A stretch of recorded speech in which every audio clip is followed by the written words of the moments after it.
Good evening or good afternoon. Shalom all. Let me put on my hallelujah light this time.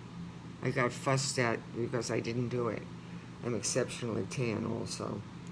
Um, I had an amazing response to my reading yesterday. It was the best I've ever had from the most people and new people. And I guess hospice is really going to, many of my neighbors and friends said that the hospice book is going to touch people a lot. And it did. Many of you were very interested in this book. And hopefully we'll continue when these stories go because it's phenomenal. I told you a little bit about hospice from the dictionary's perspective. But, hello Rosa. But I want to also just finish that up, and I really want to get into the first chapter. I have to start a story here. It's just burning in my brain, even if it takes a few minutes, because I want to get you to feel my stories, or at least feel the care center, because every time I go into the care center, I had to tell you a little about the atmosphere or what it was doing outside. I mean, this is real stuff. I told you what hospice meant from a dictionary's perspective. And technically, hospice, when it was started, it just really meant it was for travelers along the way, weary people on their journey, place to rest, a place to be able to put their head in. I don't think it was ever meant to be a place where people would go at their last moment to pass, but it was a transition place. And that's what transitioning from being alive into passing is anyway. So hospice in many ways was very early. It was a guest house, or it was a place where it's Middle Ages, people were sick or weary, they would come and rest. But it is a transitional place. I look at it that way. It's not brick and mortar. It's a transitional place. I want to finish here about this now, I want to tell you about hospice and the love I have for this organization. I just want to get through this and start stories. It shall be through these stories, the personal stories and very personal people I met while I volunteered at the care center, that I will tell you about the love I have for them. Their stories helped me to heal after my loss because I was able to relate to them. As for me and the people in these stories, hospice was everything right in life when everything was wrong. When life in every aspect of it was out of control, hospice interceded and managed the chaos and turmoil. Hospice for everyone was a, quote, team effort, and after my husband died, I joined this team. My time with hospice was certainly not the same as other people's time with them. Their circumstances, diseases, ages, settings, and so many other variables were vastly diverse from mine, but, quote, team hospice, end quote, rallies around the family, quote, family unit, and assists during this critical time. Sometimes it was difficult to write these stories because I knew all too well what many of these people were going through. But sometimes when you have walked the path and followed in other people's footsteps, the journey is not as difficult as you might have thought.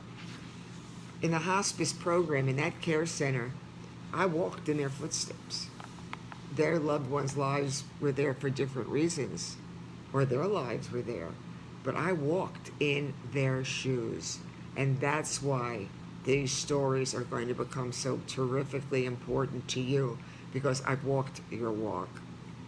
Others' strength can give you strength. Others' hope can give you hope. Others' faith can give you faith. And others' courage can give you courage. Through the following 24 stories, and by publicly speaking about hospice, my mission is to share my own experiences with the similarities that many long-term life-threatening illnesses have in common. When you think that there are no other choices left, there is still one, the hospice choice, quality of life to the end of life, and all that is on my website under the books. Proceeds and dedication. 20% of the proceeds from And I Held Their Hands with a Hospice Heart will be donated to hospice for the care and commitment they have made for others. This book is dedicated to all those who have been in, around, and through the hospice program for the love and understanding that hospice strives and is able to achieve. To all the patients, families, loved ones, and friends, and the professional staff that assists, this book is for you. May God continue to bless you for all the great works you do, and may His love shine on all those involved. Thank you for taking such good care of my husband, Dr. Jeffrey A. Mintz, in his time of need. You helped maintain his dignity, his privacy, respect, and quality of life until his death on August 17, 1994. I am forever grateful. As far as the proceeds go, my heart is so torn. I have sold many copies of my own personal book, and I do donate proceeds of that to the care center, not the care center, the dental facility, the Palm Beach County Dental Department, to their HIV dental program. I buy battery-operated toothbrushes for these people. Anybody who's HIV positive and goes into the dental clinic, they're part of the dental clinic. The hygienist will give them a battery-operated toothbrush as a gift. So I've been doing that for years, and that has amounted to thousands of dollars, and I'm gladly to do it. I mean, I never brag about it, I don't talk about it, but proceeds from that book and out of my own pocket have bought thousands, hundreds and hundreds of battery-operated toothbrushes for HIV positive dental patients. That will continue. Unfortunately, with the hospice book, I think I sold two. And when I have spoken before groups about hospice, all the monies then I would make from my books, which I would sell less, I just gave to them that way. So I've not had an amount that I could literally say, well, here's a check for $500 or here's a check for $1,000, and I want just to give this to you, even for it's nothing for the coffee fund. No, when I've spoken before groups, it's been more private. I haven't had the resources yet to be able to do what I want for hospice I want to do. But I know when I've spoken about it to groups that I know I never take any money. I don't take any money anyway from anything. Whenever I do these book signings or speaking engagements, I think I'm going to charge people. I never charge them. I always end up being the softie that says, have a book, take a book, share it with your friends. So one day, because of all of you, I will be selling a lot of this book, and they will get some money. And one day, even the other book, And I Held Their Hand, and my other book, Committed to Love, will be made into a series. Both these books, when it hits, it's going to hit so hard that the resources will be immeasurable, and I'll be able to truly do for them what I want to do, because my heart is for them. But I have not had the resources to do a big something. But if you do purchase the book, whatever I can give to both the AIDS or HIV positive at the health department or for here, I gladly do, because it's not about money for me, it's about telling a story. So, table of contents. This book contains 24 stories about people who have addressed issues pertaining to death, love loss, grieving, and the recovery process. It is the sequel and a companion book for my own personal story and the loss of my husband, Dr. Jeffrey A. Mintz, from AIDS in 1994. My book, entitled Committed to Love, detailed the gamut of emotions and circumstances I had to address, and some that many of you may have to face if someone you love has a long-term and or life-threatening illness. It is through these stories that I could continue to heal and go forth, for they speak volumes about remarkable courage, faith, hope, and love. It is my wish that these stories help others in the future, for this book, as well as mine, is informational, motivational, and inspirational. Informational, motivational, and inspirational. These are true stories that include hospice patients, their families, friends, and the professional personnel who assisted them. Their experiences included life-altering situations and involved making difficult choices. However, through the most challenging times, these stories epitomized and represented the strength and faith that is the hospice philosophy. Quote, quality of life through the end of life. Hi, Wendy. Hi, Eric. And I hope I made myself clear. My life, I want to do so much financially to the health department and to hospice, but I have not been in that position yet. But I will, and that's what I keep saying, I will. someone's going to come along and take my book and make it into that series. They're going to see 24 stories in this book, and they're going to say, oh, if this isn't a series, it's going to happen. And when it happens, Hospice here is going to be here. Really, really helped a lot.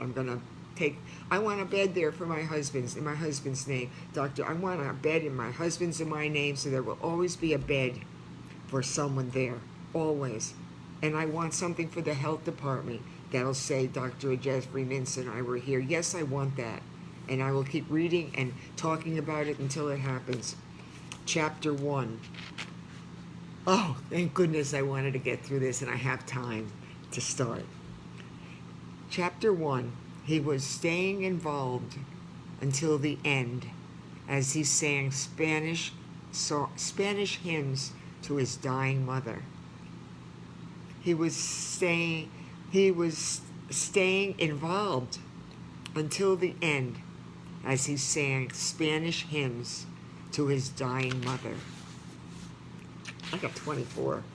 Chapter 1, same thing. He was staying involved until the end as he sang Spanish hymns to his dying mother. It's called The Needing to Be Needed, Need, quote, end quote. June 1998. Remember, I'm 4 years now later that I'm doing this. I'm documenting, but this is a long time to come. These books didn't go out until 2016. I don't think this went out till 2018. These books were documented. They might have been transcribed, but these books were not released for either 4 or 5 years. This has taken a long time. You don't become an overnight success. Not in my world of writing and speaking, and when you don't have that kind of people behind you. June 1998, Dear Jeff, I realized that most of my writing was done early in the morning. Writing. By 9 a.m., the sun was shining brilliantly on the balcony of our home, and I basked in the warmth and serenity of that time. I watched the world around me come to life, and my thoughts ran freely through an uncluttered mind. Though my writing continued to be my therapy, it also became my best friend. It was difficult adjusting to the new life I had to make for myself after your death, Jeffrey, but I finally healed and ultimately have grown through the tragedy of your illness. I now could say that I had come to terms with my past and look forward with renewed optimism to the future. But Jeff, you never knew why I wrote my stories, because you were already gone. I wrote because through Hospice, I met the most courageous and inspirational people who shared their heartwarming, touching experiences that enabled me to keep the bridge between us open. Your spirit lived through the people in these stories, and it is that link that shall never be broken. The following stories have become my bridge that shall keep us together forever. My volunteer, oh, this is so good. I'm going to leave you with a cliffhanger tonight. My volunteer responsibilities at Hospice were quite simple and easy, but they were important and meaningful because I assisted the patient or family member in any way I could. It was very rewarding to know that people appreciated my care and concern during their difficult time. It's ironic that while during someone's greatest time in need, his or her needs are really sadly very simple and few. And that is it. Think about it. It's very rewarding to know that people appreciated my care and concern during their difficult times, but it was ironic that during someone's greatest time of need, his or her needs are really sadly simple and few. Just think about that. You'll go back and listen to this. However, I was privileged to be able to share the end of their journey with them. These men and women were total strangers to me, yet we were bound together by our faith and trust in Hospice. I remain grateful for the opportunity to have been able to give comfort and support to someone else as they said their goodbyes to those they loved. The common thread between these people and myself was that they wanted reassurance. They wanted to be told that their strength and courage during this difficult time would eventually be worth it. As they shared their feelings, they spoke openly and candidly about personal problems and painfully emotional issues. Thus began my journey into the lives of the people in the following 24 stories. Their stories were our stories, and their lives were our lives. We shared lives. I was looking forward to my volunteer shift that Monday night because I'd been feeling restless for a few days. I would say keep a Kleenex nearby for these. Mine might have gotten you a few times, but these are going to be beauts. I was looking forward to my volunteer shift that Monday night because I'd been feeling restless for a few days. The care center, and that's Hospice by the Sea in Boca, which is now Trustbridge. And I did also work with Hospice up there in Albany, New York, where my parents lived and spoke, and was able to help them financially a little bit. But the care center always settled my spirit down because Hospice somehow managed to keep me focused on what was really important. Hospice was about life and not about death. The atmosphere there renewed my energy, and the evening hours were quiet and peaceful. I liked the beginning of my shift because I brought fresh ice and water into the patients' rooms. Delivering water was an easy, non-threatening way to approach a family while entering into their private space. It was vitally important to respect the patient's privacy and not put anyone in an awkward situation. It also gave me the opportunity to ask if someone needed anything special, or perhaps the patient wanted company. Think about that. I did work Monday nights, Thursday nights, Friday nights, Saturday, Sunday, holidays. I loved it there. It was peaceful. I was able to just bring ice into a room to assess a situation, to say, is there anything else I can do? Can I help you? It was on one special night. Oh, you're going to love it. You're going to love this book. Buy it. Buy thousands of these books. Buy thousands of them so I can finally make a donation to this hospice. It was important that you respect the patient's privacy and not put anyone in an awkward situation. It also gave me the opportunity to ask if someone needed anything special, or perhaps the patient wanted company. And they didn't like even volunteers staying late. I was there till 11, 12, 1. I stayed with people when they passed. And they got so used to me that when I wasn't there, they asked where I was. It was on one special night. Now I'm going to soften this whole thing up for all of you. It was on that one special night when I saw a soft, mystical shadow of flickering candlelight coming from a corner room. As I watched the flames dancing through the hallway, I heard a man's voice, so magnificent that I thought it was coming from a radio or a tape. I stood motionless outside the door, leaning against the wall as I listened to the voice of an angel. I tapped lightly on the door and walked into the room. In front of me were a dozen people sitting in a circle around the bed, keeping a watchful and tearful vigil over their loved one's body. The tables were filled with small flower arrangements, and there were family pictures everywhere. Religious figurines and ornaments cast a heavenly spell over this man-made church. In this little room, a man-made church. Everyone was holding a golden rosary and chanting along with the man. I felt honored to be sharing this sacred place with a woman who was so blessed in life as well as in her eventual passing. I'm going to stop soon. I asked the family if I could stay. Though they spoke very little English, their warm smiles and nodding gestures made me feel welcomed. The man with the angelic voice was around 30 years of age. His slender body looked small and frail as the candles' shadows danced around the room. He was half sitting, half leaning over the bed, with a prayer book resting in his hands. His mother slept peacefully, taking soft, shallow breaths as she continued to stay alive.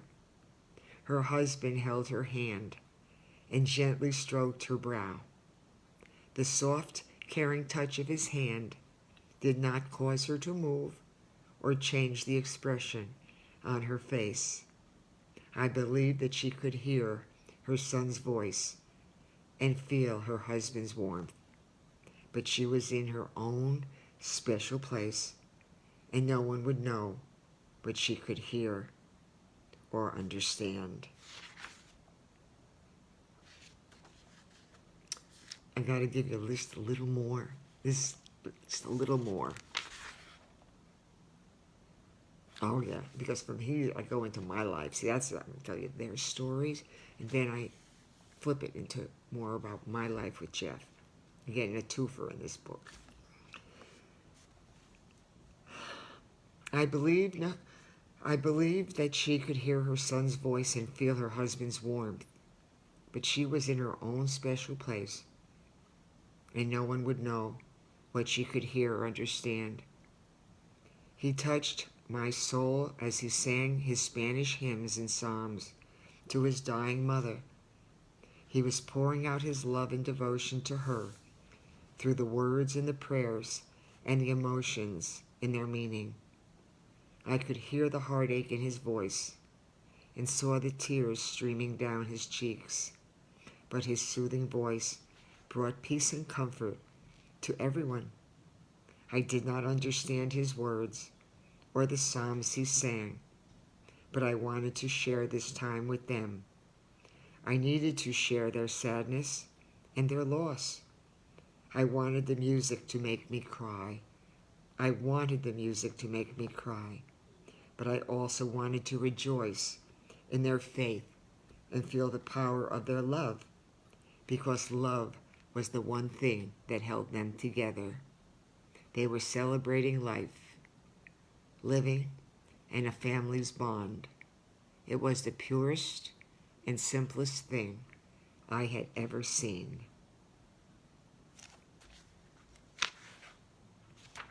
Can you hand in one more paragraph?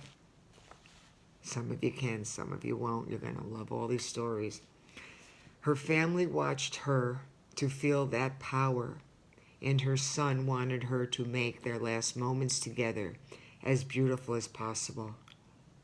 He couldn't do anything to prevent her death, but he did everything to make her feel alive. He was doing what he thought would bring her the greatest pleasure, and he was also doing something important and necessary for himself. As difficult and emotional as those last few hours were, quote, his needing to be needed need, end quote, instinctively continued. It's that, quote, wanting to be needed feeling that never stops. Hear me.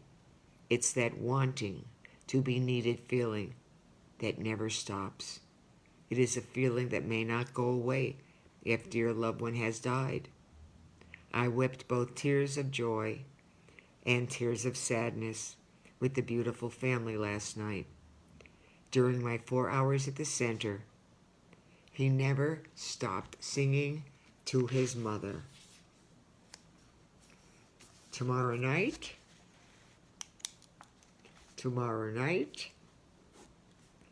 my time, my story will go on then as I related to them though I did not speak to this family in words. When I went home, I was able to write in my journal and tell you now, I will tell you tomorrow, how I tried to transition Jeffrey, what I did to help transition him into his next phase in life.